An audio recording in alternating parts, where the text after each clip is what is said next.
La façon dont tu charges ton téléphone peut être la cause que ton téléphone chauffe, se décharge rapidement ou voire même s'éteint tout seul. Aujourd'hui, je vais te montrer 5 grosses erreurs que les personnes font quand elles chargent leur téléphone. Et c'est valable pour Android et iPhone, bien sûr. Parce que de toute manière, les batteries utilisent la même technologie. Donc le résultat sera le même. Et à partir du moment où tu feras plus ces erreurs, tu vas enfin pouvoir utiliser ta batterie à la pleine capacité et elles se détruiront plus aussi rapidement. Allez, c'est parti, je vous montre ça tout de suite. La première erreur que beaucoup de gens font, et moi le premier au début, c'est de charger son téléphone quand il est à 1%, 2%, 5%, bref, quand il est presque complètement déchargé. Et en dessous de 20%, il faut savoir que c'est très mauvais pour la batterie. Ça force dessus, ça l'abîme, elle dure moins longtemps. Et ce qui est préconisé quand on veut charger sa batterie, c'est de ne pas attendre que ça descende en dessous de 20%. Ça évite de la fatiguer.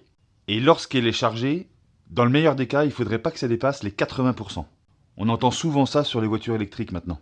On entend souvent parler du 20 à 80 en temps de minutes. Eh bien c'est pour une bonne raison et c'est aussi valable pour les téléphones. En dessous de 20%, ça l'abîme. Au-dessus de 80%, ça force dessus. Alors bien sûr, on peut le faire de temps en temps à 100%, quand on a besoin d'une grosse autonomie parce qu'on part sans le chargeur, et qu'on part sans trop savoir si on va pouvoir le recharger tout de suite ou pas. On peut le charger à 100%, ils sont conçus pour eux aussi. Mais le faire à chaque fois, c'est pas bon. Ce qui est bon à savoir, c'est que quand il est à 50%, on peut très bien le remettre à charger et l'emmener jusqu'à 80%. Avant, on avait peur de les charger quand ils n'étaient pas complètement déchargés. Mais maintenant, c'est plus du tout les mêmes technologies de batterie. Maintenant, on peut sans problème le recharger quand il est à 50% ou même 60% jusqu'à 100 ou 60% jusqu'à 80. Il n'y a aucun problème. Et ce qu'il ne faut surtout pas faire, c'est décharger son téléphone jusqu'à 0%. Alors ça nous arrive tous, bien sûr, mais il faut vraiment éviter parce que ça arrive même, et dites-moi si ça vous est déjà arrivé, ou si vous connaissez quelqu'un à qui c'est arrivé, que le téléphone ne puisse même plus redémarrer, même en le chargeant. Maintenant, les Android et les iPhones ont une fonction qui régule la charge. Donc on s'en occupe plus, le téléphone va couper automatiquement la charge quand ça arrive à 80%. Et c'est paramétré direct dans le téléphone, donc c'est pas pour rien que je vous dis 80%, c'est parce que les constructeurs le préconisent et l'installent même dans des fonctions directement dans les téléphones. Je vais vous montrer sur ces deux téléphones-là, ces deux Android, mais je vous expliquerai comment trouver facilement sur les iPhones la même fonction pour sécuriser sa batterie. On va commencer avec ce téléphone-là et on va se diriger sur Paramètres. Voilà. Dans le menu des paramètres, on va aller sélectionner le petit menu qui s'appelle Batterie. On clique dessus et là on va trouver pas mal de choses. Et à un niveau, on va trouver Protection de la batterie. Moi, comme vous voyez, elle est activée. Mais si elle n'est pas activée, activez-la et cliquez dessus. Là, on va trouver deux possibilités. La maximale, et comme on peut le voir, quand c'est la basique qui est activée, que lorsque la batterie est rechargée à 100%, la charge s'arrête jusqu'à ce que le niveau de la batterie tombe à 95, puis elle redémarre. Donc ça, c'est quand on le laisse brancher. Et elle va bloquer la charge après 80%. Mais on peut le régler. Et par lui-même, de temps en temps, il va pousser la charge jusqu'à 100%. Il va peut-être le faire une fois par semaine ou une fois par mois, je ne sais plus. Mais il va pousser la batterie à son maximum pour utiliser les derniers petits 20% et faire en sorte que la batterie fonctionne de temps en temps à 100%. Et sur l'autre téléphone, lorsqu'on va sur Paramètres, ici on va avoir le menu Batterie et Performance, et en tournant la vidéo, je me suis aperçu que dans cette section, on allait non seulement pouvoir protéger la batterie, mais on va avoir d'autres options bien plus développées qu'une simple protection de batterie. Alors ça c'est un Samsung, mais vous allez voir que lorsqu'on clique dessus, voilà ce qu'on trouve, et suivant le téléphone que vous avez, en appuyant sur Protection de la batterie, et ici moi je trouve donc la température, le nombre de charges aujourd'hui, mais vous allez peut-être avoir d'autres lignes. Dites-moi si vous avez d'autres lignes ici, parce que sur certains téléphones, on peut régler d'autres choses. Donc si vous pouvez marquer dans les commentaires la marque du téléphone que vous avez avec le modèle, et le nom de la ligne que vous avez, ça pourrait aider les gens à retrouver plus facilement cette option. Ici, vous allez peut-être pouvoir trouver charge complète à 100% ou charge intelligente. Et personnellement, je vous conseille de cliquer sur la charge intelligente. Alors dites-moi si vous l'avez. Sur ce Samsung-là, je ne l'ai pas, mais je sais qu'elle existe. Le fait de cliquer sur cette option, charge intelligente, va limiter la charge à 80% et donc protéger la batterie, comme on vient de voir ici. Ça, c'est un vieux téléphone, donc c'est normal, il me sert pour les démonstrations, mais c'est normal que je ne l'ai pas. Mais avec les nouveaux téléphones qui sont sortis, ils ont développé cette section bien plus que celle-là, et on peut faire bien plus de choses. Donc toujours dans le menu batterie, on peut faire une vérification de batterie. Et lorsqu'on clique dessus, voilà ce qu'on trouve.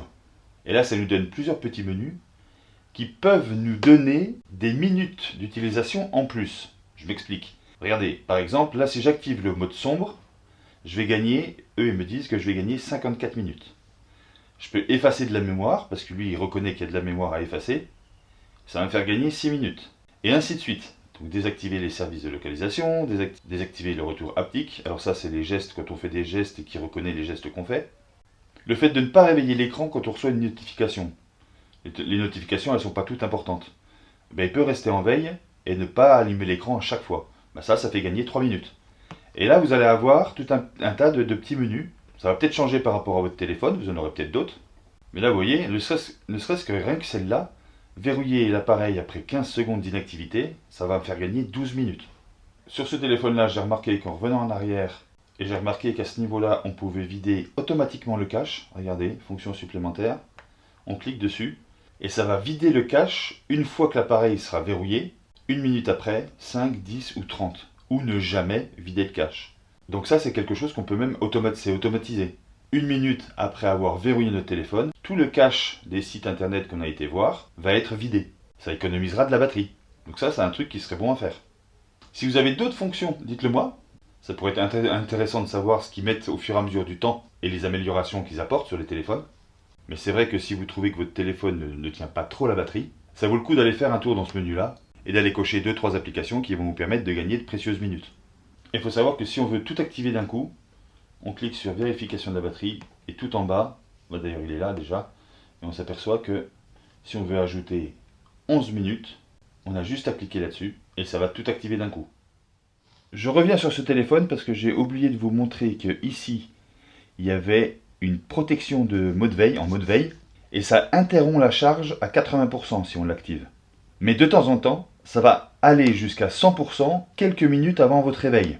Alors vous allez me dire comment il sait que je vais me réveiller, mais en fait c'est tout simplement qu'il analyse le comportement que vous avez tous les jours avec votre téléphone. S'il sait que vous allumez votre écran et que vous allez sur le téléphone à 7h du matin, avec les habitudes et le temps et les actions répétées de votre téléphone, il va comprendre qu'aux alentours de 7h du matin, vous vous réveillez. Donc il va charger la batterie à 80% jusqu'à 5h du mat, mais à 6h30 du matin, il va lancer la charge de temps en temps, encore une fois, c'est pas tout le temps, mais de temps en temps, il va la lancer jusqu'à 100% pour qu'à 7h, ça soit prêt à 100%, mais que ça n'ait pas été chargé à 100% toute la nuit avec le chargeur de branché. Donc ça, c'est un mode intelligent.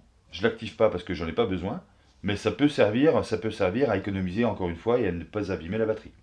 Une erreur courante aussi, c'est de charger ces téléphones avec des chargeurs qui sont de mauvaise qualité. Alors je sais que c'est tentant d'acheter des petits chargeurs dans les petits magasins qui coûtent pas très cher et d'en mettre un peu partout pour ne pas être embêté à le chercher. Mais il est vrai que quand même, les chargeurs de moyenne voire basse qualité ne régulent pas le courant de la même manière qu'un téléphone de la marque du téléphone. S'ils ont un prix plus faible, bon, c'est compréhensible qu'ils n'ont pas effectivement les mêmes qualités qu'un petit chargeur. Ça ne régule pas le courant de la même manière. Et c'est valable aussi pour ce qu'on appelle les powerbanks, les batteries externes. Une batterie externe de basse qualité ne va pas réguler le courant et envoyer le courant dans votre téléphone de la même manière qu'une batterie qui est de marque et qui, elle, va faire attention à ça. Moi, le premier, je sais qu'on est tenté d'acheter des batteries qui coûtent le moins cher possible parce que tout coûte cher maintenant.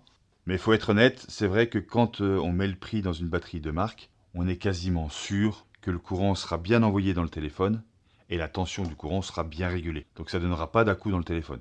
Une autre erreur consiste aussi à activer le mode charge rapide. Alors c'est vrai que c'est pratique parce que lorsque le téléphone est branché avec un chargeur de bonne qualité, le mode charge rapide permet vraiment de charger en 15-30 minutes tout le téléphone. Donc c'est vrai que c'est super pratique.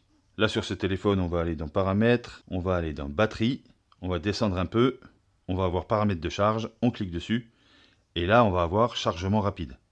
En l'activant, c'est vrai que ça va charger la batterie beaucoup plus rapidement. Je sais que certains téléphones ont même carrément un autre menu sous celui-là, avec marqué chargement super rapide ou extra rapide, ou un truc comme ça. Dites-moi si vous l'avez d'ailleurs, ça serait intéressant de le savoir. Mais je sais que ça existe. Sur ce Samsung qui est plus tout neuf, il n'existe pas. Mais je sais que sur certains téléphones, ça c'est possible et c'est activable. Il y a même parfois aussi chargement avec le système à induction, donc c'est chargement sans fil, je crois. Mais c'est vrai que vous pouvez avoir plusieurs lignes sous cette ligne-là. Mais il faut savoir que charger sa batterie rapidement abîme plus la batterie que la charger calmement sur la longueur. Ça me paraît logique. Surtout si vous allez de 0 à 100 en charge rapide ou ultra rapide. La batterie chauffe beaucoup plus et je ne vous cache pas que la chaleur est détestée par les batteries. Tous les appareils à batterie, lorsqu'ils ont chaud, fonctionnent moins bien que lorsqu'ils sont à une température fraîche, ambiante ou normale. Donc c'est vrai qu'on peut le faire en charge rapide, mais il faut le faire avec parcimonie. C'est pas un réflexe à avoir à tous les coups. Un autre petit conseil que je vais vous donner et qui rattrape un peu l'histoire de la batterie chaude, c'est que lorsque vous chargez votre téléphone, ne le glissez pas sous l'oreiller, comme beaucoup font, encore moins toute la nuit, parce que sous l'oreiller, le téléphone ne va plus du tout respirer, ne va plus du tout être refroidi, il va être couvé, la chaleur va être accumulée petit à petit dans le téléphone, donc dessus la batterie va chauffer, même s'il est en mode normal, en charge normale, et donc elle va s'abîmer beaucoup plus vite. Laissez-le à l'air libre, qu'il puisse être ventilé et refroidi naturellement. Pour ce qui est de l'iPhone, je vais vous expliquer où le trouver, c'est très facile. Vous allez aller dans les paramètres. Dans les paramètres, vous avez Bluetooth, données cellulaires, partage de connexion et batterie. Vous cliquez sur la batterie et là vous allez avoir un petit graphique avec un pourcentage marqué dernier niveau de charge.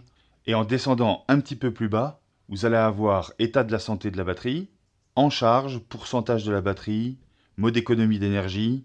Et je vous conseille de cliquer sur en charge. Et là vous allez pouvoir régler de 80 à 100% la charge maximum que vous allez demander à votre iPhone. Alors lorsque vous verrez cette vidéo, peut-être qu'il y aura une mise à jour qui aura changé ça. Donc n'hésitez pas à me le dire aussi.